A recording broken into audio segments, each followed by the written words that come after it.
Hey guys, welcome back to my YouTube channel. जैसे ही अक्का को पता चलता है कि दिल अवेज़ तमन्ना बेगम के साथ मुलाकात करती है तो अक्का दिल अवेज़ को मना करने की कोशिश करती है। उससे कहती है कि आज के बाद आप उसके साथ मुलाकात नहीं करोगी। आज की इस वीडियो में मुकम्मल डिटेल के साथ आप लोगों को बताएंगे कि अगर दिल अवेज़ अक्का की बात मान जाती है तो फिर तो वो बच जाएगी, अगर वो अक्का की बात नहीं मानती तो उसे कौन सी मुश्किलात का सामना करना पड़ेगा। तो मुकम्मल डिटेल के साथ रिव्यू आप लोग साथ शेयर करेंगे।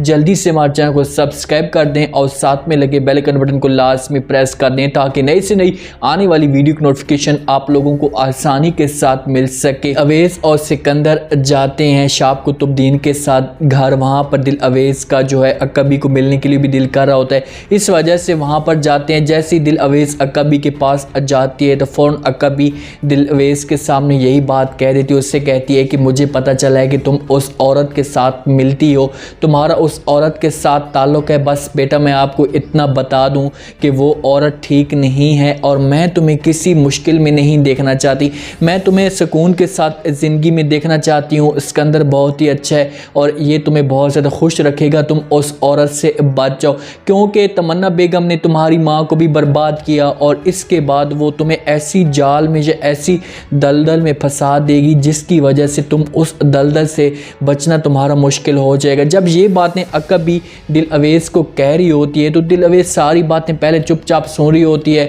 और फ़ौरन वहाँ पर वो अक्का को भी साफ इनकार कर देती है। उससे कहती है कि अक्का अब कुछ भी नहीं हो सकता, मैं उस औरत से अब नहीं रह सकती, मैं उसके साथ मुलाकात करूँगी, मैं उसके पास ही जाऊँगी क्योंकि उस औरत ने दिल अवेज़ का जो माइंड है इस हिसाब से बंद कर दिया है, इस हिसाब से उसके माइंड को पकड़ लिया है कि वो अब दिल अवेज़ यही चाहती है कि यही औरत है जो मेरा भला चाहती है। क्योंकि तमन्ना बेगम ने सितारा बेगम का भी घर बर्बाद किया और इस वजह से अब वो दिल अवेज़ का भी घर बर्बाद करना चाहती है। ये बात करके दिल अवेज़ वहाँ से चली जाती है। वहाँ पीछे से अक्का बड़ी परेशान होती है क्योंकि वो दिल अवेज़ के जो फ़ायदे की बात कर रही होती है, उसके मुस्तकबिल की बात कर रही होती है, लेकिन वो दिल अवेज़ फ़िलहाल तमन्ना बेगम के जहन में उसकी बातें सारी दौड़ी होती हैं। अक्का पीछे से पूरा जोर लगाती है लेकिन दिल अवेज़ उसकी कोई भी बात नहीं सुनती। जब से काशान की माँ ने रुशनारा बेगम की इंसल्ट की है, उसकी बेटी की इंसल्ट की है सबके सामने, तो उस दिन से रुशनारा बेगम के जो दिल के अंदर है वो आग लगी हुई है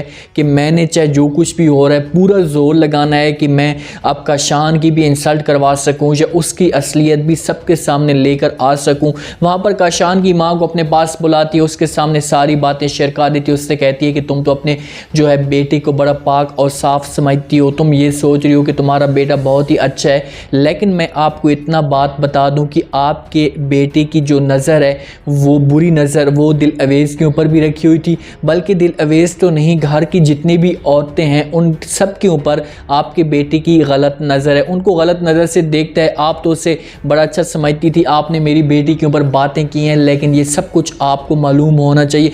जब ये सारी बातें वहाँ पर काशान की माँ सुनती है तो उसके पाँव तले ज़मीन निकल जाती, क्योंकि कोई भी एक माँ या बाप होता है वो अपनी औरत बेटे को या बेटी को एक साफ नज़र से देखता है, उस नज़र से नहीं देखता। लोग चाहे जितने भी बातें करें वो ये सोचते हैं कि हमारा बेटा या बेटी ये बहुत ही अच्छे हैं। जब ये बातें सारी काशान की माँ सुनती है तो वो परेशान हो जाती है कि भाई मैं तो ऐसा सोच रही थी कि काशान बहुत ही अच्छा है, लेकिन जब काशान की असलियत इसके सामने आएगी तो फिर इसको थोड़ा सा पछतावा होगा या एहसास होगा कि मैंने शाब कुतुबुद्दीन को इनकार नहीं करना चाहिए था, शाब कुतुबुद्दीन के साथ मैंने हाँ कर देनी थी, क्योंकि काशान को भी कोई भी नहीं देगा, क्योंकि काशान के साथ भी तो औरतें नफरत करती हैं। इस बात पर अगर वो जाती है शाब कुतुबुद्दीन के पास तो लेकिन शाब कुतुबुद्दीन अब इसकी कोई भी बात नहीं सुनेगा। बेगम को सारी एक एक पल की रिपोर्ट मिल रही होती है, काशान उसको सारी रिपोर्ट देता है। जैसे सिकंदर वहाँ पर जाता है, फरिया के साथ मुलाकात करता है, उसके साथ बात करने की कोशिश करता है तो वो सारी तस्वीरें खींच कर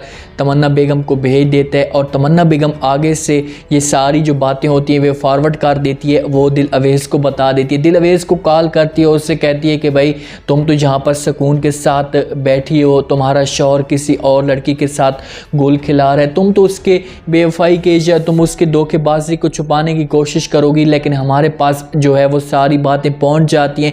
तुम्हें वो हर किसी के साथ बात करने से मना करता है, तुम्हें वो बात नहीं करने देता, लेकिन वो खुद किसी और के साथ गोल खिला रहा है। मैं आपको सिर्फ और सिर्फ इतना बता दूं कि तुम उसके साथ नहीं रह सकती, वो तुम्हारे साथ धोखा दे रहा है और बहुत जल्द वो तुम्हें छोड़ देगा।